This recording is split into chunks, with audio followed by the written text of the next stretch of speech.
નિષ્કુળાનંદ સ્વામીએ લખવાની શરૂઆત કરી તેમની પ્રથમ કૃતિ યમદંડ છે।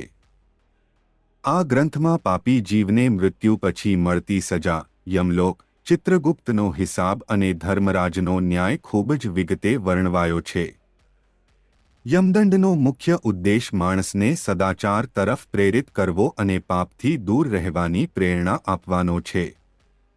શ્રી સ્વામિનારાયણ ભગવાન નિષ્કુલાનંદ સ્વામી પાસે યમદંડ ગ્રંથ લખાવે છે અને તેનું ચિત્રો કરાવે છે, જેથી અનેક જીવ પાપમય કર્મ કરતા અટકે અને ભગવાનના દ્રઢ આશ્રિત થઈને અક્ષરધામને પામે। સંસારરૂપી વૃક્ષ છે તેના પર બેઠેલા મધમાંથી પંચવિષરૂપી ટીપાને જીવ ગ્રહણ કરે છે। દિવસ અને રાતરૂપી ઉંદર તેને વૃક્ષને કોતરી ખાય છે। નીચે કાળરૂપી કૂવો છે જે નરક સમાન છે।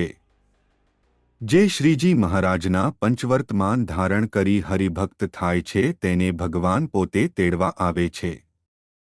નિષ્કુળાનંદ સ્વામીએ લખવાની શરૂઆત કરી તેમની પ્રથમ કૃતિ યમદંડ છે। આ ગ્રંથમાં પાપી જીવને મૃત્યુ પછી મળતી સજા, યમલોક, ચિત્રગુપ્તનો હિસાબ અને ધર્મરાજનો ન્યાય ખૂબ જ વિગતે વર્ણવાયો છે। યમદંડનો મુખ્ય ઉદ્દેશ માણસને સદાચાર તરફ પ્રેરિત કરવો અને પાપથી દૂર રહેવાની પ્રેરણા આપવાનો છે।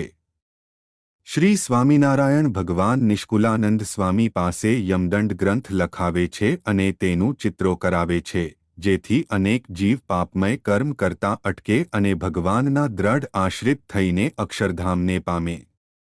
સંસારરૂપી વૃક્ષ છે તેના પર બેઠેલા મધમાંથી પંચવિષરૂપી ટીપાને જીવ ગ્રહણ કરે છે। દિવસ અને રાતરૂપી ઉંદર તેને વૃક્ષને કોતરી ખાય છે। નીચે કાળરૂપી કૂવો છે જે નરક સમાન છે।